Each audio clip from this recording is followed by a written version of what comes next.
Welcome to this explainer. Today, we're skipping the usual agenda and jumping straight into a critical autopsy of a notoriously difficult exam scenario. We are going to deconstruct exactly how to evaluate a corporate sustainability risk policy under IFRS S1. We'll be using a real, high-stakes case study to do this, picking apart the hidden traps that trip up professionals and students alike when they try applying these standards to actual real-world corporate footprints. Okay, let's dive right into this. 22%. Yeah, you heard that right. That is the shockingly low pass rate for question 1 of the CFAP 3 Summer 2026 Sustainability Reporting and Assurance exam. Nearly 4 out of 5 candidates completely missed the mark when they were asked to evaluate the sustainability risk policy of our case study company. So, what does this number tell us? Well, it tells us something absolutely crucial. Understanding the theory of IFRS S1 is one thing, but practically applying it to find the fatal flaws in a company's internal policy, that's a completely different ballgame. Now, what's really interesting here is the examiner's verdict. The most common weakness they pointed out was the tendency to just reproduce the general provisions of IFRS S1 without explaining how they apply to the specific circumstances given. Candidates identified these broad, high-level issues, right? But they totally failed to evaluate why those issues were significant or how they actually affected the entity. Basically, they were reciting textbook theory instead of acting like critical analysts. So to avoid falling into this 22% trap, we have to look closely at the patient on our operating table. Section 1. Meet ChemNova International. So who is ChemNova International? Well, let me tell you, they aren't running a chain of local coffee shops.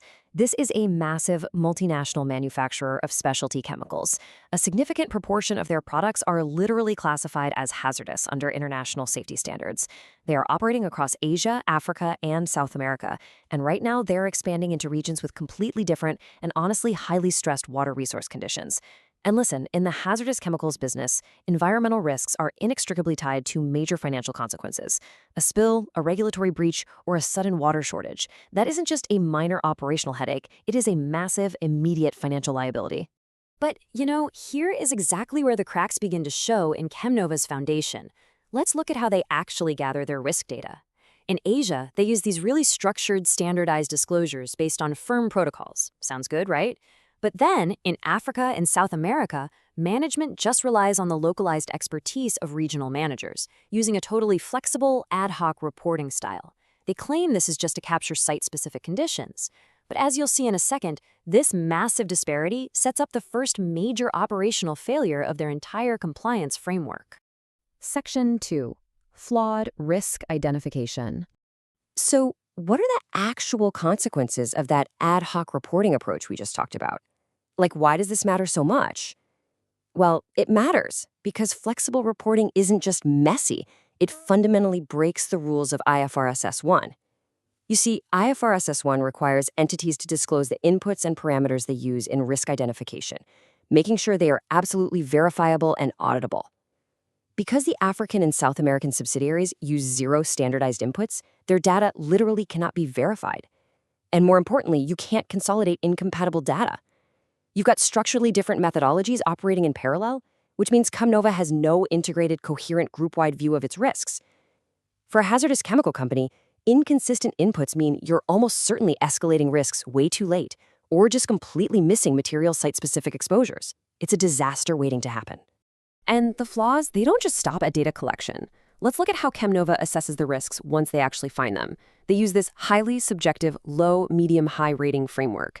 They actively avoid detailed financial modeling or prescriptive quantitative thresholds, basically just allowing subsidiaries to rely on their professional judgment. Okay, so what's the problem here?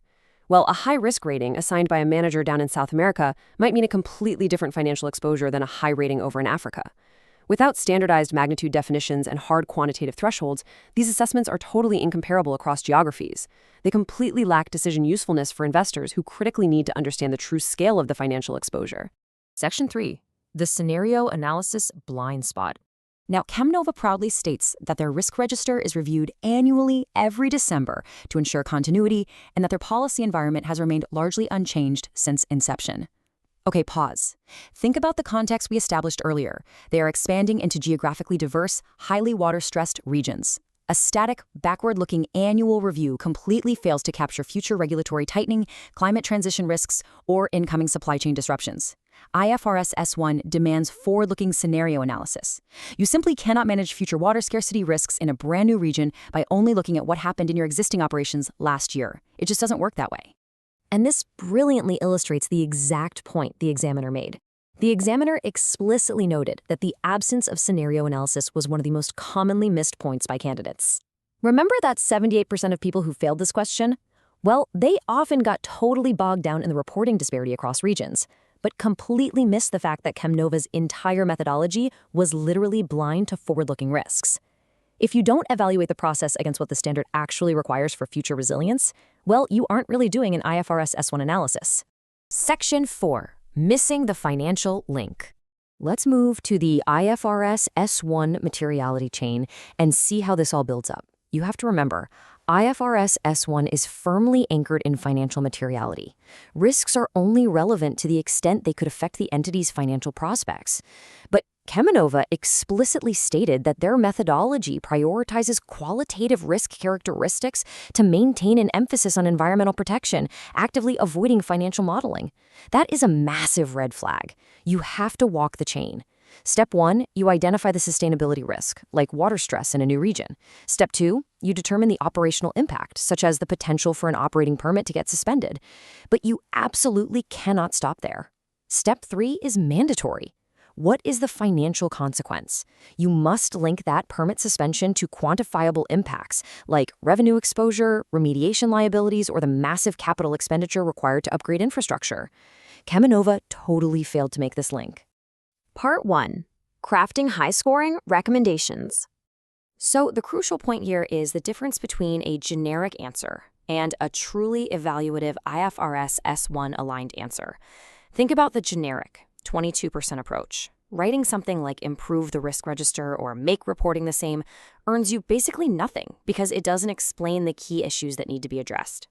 Now think about the evaluative approach. Instead of a vague suggestion to just improve the register, you recommend implementing granular site-level assessments with defined materiality thresholds. Instead of simply saying make reporting the same, you recommend adopting a globally consistent methodology with common risk definitions across all subsidiaries. Do you see the difference? You take the specific flaw you diagnosed, and you boldly prescribe the specific IFRS S1 requirement needed to fix it. That is how you succeed. As we wrap up this explainer, I want to leave you with a thought to carry into your own practice and exam preparations. When you look at a corporate sustainability policy, are your evaluations just reciting memorized theory? Or are you really digging into the methodology, searching for those missing links, and driving your analysis all the way down to the financial reality? Because in the complex world of sustainability reporting, if it doesn't connect to the financials, well, you haven't finished the job.